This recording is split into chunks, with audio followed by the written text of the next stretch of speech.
이혼을 함에 있어서는 여러 가지 고려해야 될 요소들이 있는데요. 첫 번째, 이혼 가능 여부. 우리나라는 유책주의를 택하고 있기 때문에 유책 배우자는 이혼을 청구할 수 없다. 물론 여기에 대해서 예외적인 판례도 있습니다. 예전에는 배우자가 이미 혼인이 파탄되었음에도 오기나 보복적 감정으로 이에 대해서 이혼을 해주지 않는 경우에는 유책 배우자의 이혼 청구를 하더라도 이혼이 가능하다라는 판례가 있었고요. 얼마 전에 나온 판례에서는 이러한 유책 배우자의 이혼 청구를 하더라도 그 유책성이 상쇄될 정도로 오랜 기간이 지났고 또 실제로 그 관계 회복을 위해서 계속적으로 노력을 해왔다면 이 유책 배우자를 하더라도 이혼 청구가 가능하다는 예외적 판례가 있지만 원칙적으로 우리나라는 유책주의를 취하고 있기 때문에 유책 배우자의 이혼 청구는 불가능하다라는 점이 있고요.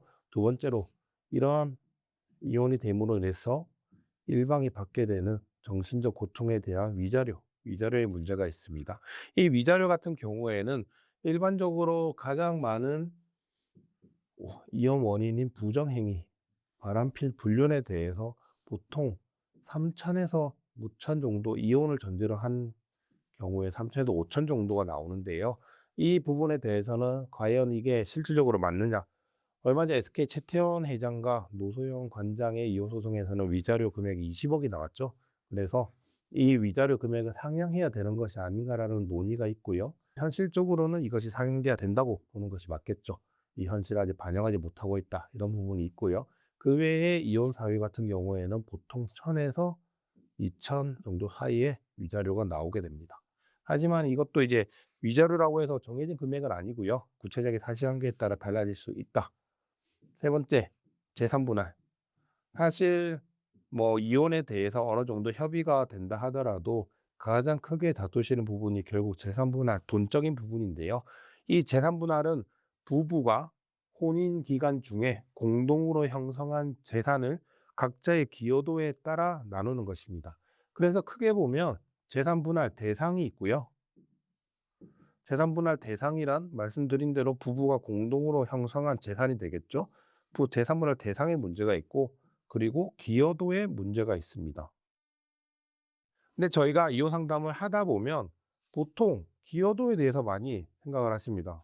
상담을 하다 보면은 제가 50% 이상 받을 수 있을까요? 또는 뭐 제가 한 게 있으니까 70% 이상 받을 수 있을까요? 라고 물어보시는데 사실 여기서 더 중요한 건 기여도보다 재산분할 대상을 먼저 특정하는 것입니다. 어떤 의미냐면 재산분할 대상이 특정이 돼야 즉 파이가 늘어나면 늘어날수록 이 기여도에 따라서도 그렇지만 파이가 늘어나야 더 나누어질 부분이 많아지는 거거든요. 예를 들어서 재산 분할 대상으로 1억이 있다. 1억에 대해서 내가 아무리 기여도를 뭐 70%로 가져와 봤자 결국 7천 밖에 안 되는 건데 만약에 이걸 잘 재산 분할 대상을 잘 특정해 가지고 10억을 찾아냈다. 물론 너무 극단적이긴 하지만 10억에서 만약에 뭐 5대 5, 50, 50으로 가져가면은 이거는 5억이 되는 거잖아요. 그래서 이런 재산 분할 대상을 특정하는 것이 더 중요하다. 저는 이렇게 생각을 하고요. 재산 분할 대상에서 어떤 것들이 재산 분할 대상이 되느냐? 특유재산, 특유재산, 본인의 노력, 부부의 공동의 노력으로 형성된 것이 아닌 부모님으로부터 상속받은 재산이라거나 혹은 뭐 본인이 로또나 이런 걸 통해서 형성한 재산은 부부 공동 재산에 들어가지가 않습니다. 다만 이것도 꼭 그런 건 아니고요. 혼인 기간이 어느 정도 유지가 되면서 그 특유 재산에 대해서 그 뭐 유지, 관리, 감소 방지에 협력을 했다면 이 특유 재산도 재산 분할 대상에 들어갈 수 있는데요. 그래서 이 부분에 대해서는 사실 치열한 논쟁을 하게 됩니다. 법적으로도 특유 재산은 개인적인 생각은 특유 재산은 이 재산 분할 대상에 들어가지 않는 것이 맞다고 생각을 하지만 이 재판부에서는 어느 정도 혼인 기간이 길어진다면 예전에는 이걸 보통 10년을 기준으로 잡는 경우가 많았는데요. 요즘은 더 짧아져 가지고 5년 뭐 제가 가장 최근에 본 거는 3년 정도만 돼도 이 투기 재산에 대해서 기여한 바가 있다고 보는 케이스가 있더라고요. 그래서 점점 짧아지고 있어서 이 특유 재산을 어떻게 빼느냐 아니면은 뭐 반대적인 입장에서는 그 상대방의 특유 재산을 재산 분할 대상으로 어떻게 넣느냐에 따라서 그 재산 분할 대상이 달라질 수가 있습니다. 그리고 두 번째, 이 재산분할 대상을 특정함에 있어서 기본적으로 저희가 재산분할 대상을 특정할 때 이 사실심 변론 종결 시, 이혼 소송의 사실심 변론 종결 시 재판이 끝나는 때를 기준으로 재산분할 대상을 특정하게 됩니다. 하지만 그 전에 혼인관계가 파탄에 이르렀다면 혼인 파탄 시를 기준으로 정하게 되는데요. 보통 부동산이나 주식의 경우에는 이 사실심 변론 종결 시를 기준으로 하는 경우가 많고요. 이 현금, 뭐 예금, 기타의 유동성이 있는 자산에 대해서는 이 혼인 파탄 시를 기준으로 하는 경우가 많습니다. 이 혼인 파탄 시를 기준으로 하는 이유는 혼인이 파탄돼서 이 별거를 하게 됐는데 각자 재산을 가지고 있다가 어떤 사람이 이 재산을 막 다 써버리면 결국 본인 재산은 다 없어지고 상대방 재산만 가지고 나중에 이때 조회를 하면 이 재산만 나오겠죠. 이 재산만 가지고 재산 분할을 하게 되면은 이 현저히 불리한 결과를 가져오기 때문이죠. 그렇기 때문에 이 현금이나 이런 것들은 뭐 은닉하거나 소비하거나 이러기 쉬운 자산에 대해서는 이 혼인 파탄시를 기준을 하게 됩니다. 그렇기 때문에 이 조회를 하는 것도 정말 중요한데요. 저희가 재산 분할 대상을 특정하기 위해서 뭐 법원에다가 여러 가지 조회를 하죠. 법원 행정처에 이제 부동산에 대해서 조회를 하고요. 예. 그 법원 행정처에 대한 부동산 조회는 현재 보유하고 있는 것뿐만 아니라 과거에 보유했었던 것도 확인이 되고 그런 과정에서 뭐 이런 재산이 본인도 몰랐던 상대방의 재산에 대해서 부동산이 있었다. 근데 이것을 몰래 뭐 처분해 가지고 뭐 어떻게 했다. 이런 게 드러나는 경우도 있고요. 그에 뭐 당연히 예탁결제원의 주식에 대해서도 조회를 하고 저희가 각 은행에 대해서 조회를 하고요. 그리고 보험에 대해서도 조회를 하고요. 요즘은 코인에 대해서도 조회를 합니다.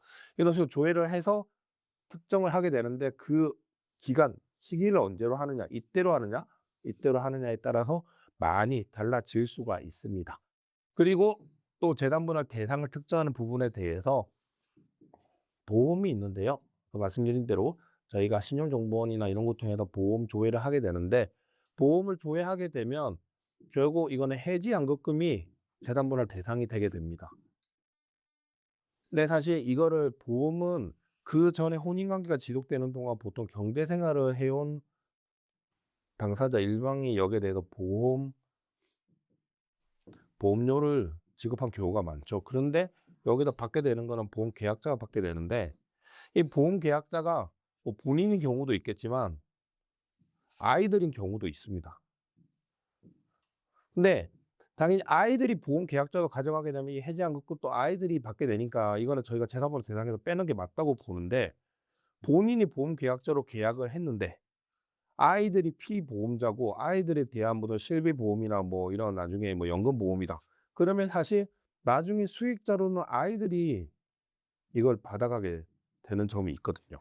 근데 이럴 때 저희가 주장을 하게 되면 저희가 이제 만약에 뭐 방어를 하는 쪽이라고 하면 재산분할 방어하는 쪽이라고 하면 우리가 계약을 해서 계약인이긴 하지만 결국 이거는 아이들을 위한 계약인데 이거 해지연금이 일로 온다고 해서 일로 이 사람의 남편의 재산으로 보는 게 맞느냐? 이 부분은 사실 좀 의문을 가질 수가 있습니다. 왜냐하면 뭐 어쨌든 이혼을 한다고 해서 아이들과 관계가 끊어지지 않는 한 아이들에 대한 보험을 계속 유지를 하고 이게 만약에 뭐 종료가 되면은 결국 아이들이 혜택을 받는 부분도 있으니까요. 그래서 조정 과정에서는 저희가 이런 해지연금 보험에 대해서는 뭐 아이들에 대한 것은 이 재산분할 대상에서 빼자고 주장을 하는 경우가 있는데요. 이에 대해서도 뭐 필요하다면 소송 중간에라도 뭐 보험 계약제를 변경한다든지 그래서 이 재단 분할 대상 자체를 줄이는 것이 중요하겠죠. 물론 이제 반대쪽 입장에서는 당연히 이거를 포함시키는 게 더 유리할 거고요. 그 외에도 여러 가지 재산 분할과 관련한 쟁점들이 있는데요. 말씀드린 대로 재산 분할 대상을 크게 만들수록 더 유리하다. 가져가는 쪽에서는. 반대로 말하면 재산 분할 대상을 뭐 주는 쪽에서는 줄일수록 유리하다라는 게 있고요. 그리고 기여도에 있어서도 사실 이 기여도라는 게 딱 정해진 건 없지만 보통 뭐 맞벌이를 했냐, 뭐 그리고 육아를 누가 했냐, 가사노동 누가 했냐, 뭐가 친정 부모로부터 어떤 도움을 받았냐 이런 것들이 주가 되기는 하는데 어떤 부분에서는 지금 뭐 보통 이제 어느 정도 혼인 기간이 지속이 되고 전업주부로서 일을 하지 않더라도 전업주부로서 뭐 가사노동의 육아를 맡았다면 거의 50도 50 정도가 나오는 것 같고요. 그 외에 이제 맞벌이나 다른 요소들이 있다면 조금씩 조정이 되는 것 같습니다. 근데 지금 약간 변화하는 트렌드가 뭐 남편과 아내가 있다면 예전에는 여성분들이 이런 가사노동이나 뭐 육아에 대해서 실제로도 거의 전담을 하셨고요. 그리고 이렇게 해서 이분들의 기여도를 많이 인정을 받았는데 요즘은 이제 남자들이 이런 가사나 육아 이런 것들에 많이 참여를 하다 보니까 오히려 남성분들이 이런 기여도를 주장하는 경우가 있다는 겁니다. 뭐 이게 명시적으로 이게 이렇게 해서 나온다 안 나온다는 아닌데 이런 것들이 다 간접적 요소가 돼서 판단이 되다 보니 이런 남자분들의 입장에서도 이런 가사 노동이나 뭐 육아에 대해서 주장을 하는 게 필요하고요. 물론 거기에 대해서는 증거가 있어야겠죠, 당연히. 증거가 있어야 될 거고 이 증거를 가지고 주장을 한다면 뭐 남성분들도 이런 기여도를 요즘 인정받는 추세다라는 걸 말씀드리고요. 마지막으로 이 재산 분할에 있어서는 재산 분할은 세 가지 요소가 있습니다. 첫 번째가 청산입니다. 지금 말씀드린 게 다 청산적 요소죠. 청산 그러니까 부부 공동 재산을 각자 기여도에 따라 나눈다, 청산한다 는 개념이고요. 두 번째가 부양적 요소가 있습니다. 부양적 요소는 만약에 이렇게 이혼을 하게 됐을 때 한쪽 상대방이 정말 본인의 생활을 유지하기 힘들 정도로 생활이 어려워진다. 그런 경우에는 최소한 뭐 집이라도 마련해 줘야 되지 않겠냐? 전세라도 잡아야 되지 않겠냐? 이런 고려를 할 수가 있거든요. 특히 뭐 예전에는 바깥에서 일하는 남편에 비해서 뭐 일을 하지 않으시거나 이제 가사노동이나 육아를 전담하는 부인의 입장에서 사회적 지위나 뭐 경제적인 영향력이나 이후에 경제적 활동을 할 수 있는 능력이라든지 이런 것들이 현저히 차이가 났기 때문에 이런 부분들이 많이 고려가 됐습니다. 그래서 이런 게 있고요. 세 번째가 위자료적 요소인데 위자료 요소는 뭐 크게 고려는 되지 않지만 이게 재산 분할에 있어서 어느 정도 기여도를 조금씩 움직이는 요소가 된다고 하고 있습니다. 그리고 이런 부양적 요소와 관련해서는 사건본이 아이를 누가 기르느냐 이 부분도 부양적 요소에 있어서 재산 분할을 정함에 있어서 한 5에서 10% 정도 반영이 된다고들 하고 있습니다. 이제 마지막으로 네 번째 사건 본인들에 대한 부분이 있는데요. 아이들에 대한 부분이죠. 이거는 크게 나누면은 이제 친권, 양육권 누가 가져갈 거냐, 누가 기를 것이냐, 그리고 양육비 어떻게 할 것이냐. 뭐 한 가지 더 하면 면접 교섭이 있는데 사실 면접 교섭은 요즘 큰 이슈는 되지는 않아 가지고 이거는 뭐 그렇다 치고 친권 양육권은 누가 아이를 기르는 게 더 타당한가의 문제인데요. 이거는 쉽게 생각하시면 됩니다. 그동안 누가 아이를 길러왔느냐, 그리고 그 사람이 쭉 안정적으로 이러한 양육 환경을 만들어줄 수 있느냐의 문제고요. 만약 뭐 엄마가 길러왔는데 엄마가 계속 잘 못 길러왔다. 애를 뭐 학대까지 아니더라도 좀 방임하고 그랬다. 그래서 바꿔줄 필요가 있다. 그러면 아빠가 되는 거고요. 근데 엄마가 계속 꾸준히 잘 길러왔다 그러면은 일단 기본적으로 엄마가 되는 겁니다. 그래서 만약 가져오려고 하면은 여기를 왜 안 되는지, 안정적인 환경이 안 되는지, 왜 우리는 안정적인 환경을 유지할 수 있는지, 제공해 줄 수 있는지 이에 대해서 증거들을 해서 이렇게 판단을 하게 되고요. 그리고 양육비 같은 경우에는 보통 이제 서울 가정부모에서 나온 양육비 산정 기준표에 따라서 가니까 뭐 큰 건 없지만 현실적으로 양육비가 많이 따라가지 못한다는 부분이 있어서 이게 아까 말씀드린 대로 재산 분할에서 부양적 요소로 고려가 되는 경우가 있다고 말씀드렸습니다. 오늘은 이혼 관련해서 전체적인 부분을 한번 훑어봤는데요. 저희가 이제 다음 영상에서 좀 더 세부적으로 이런 부분들을 알려드리도록 하겠습니다. 혹 이혼과 관련해서 궁금한 데 있으면 법무부의 율쌤을 찾아주시기 바랍니다. 감사합니다.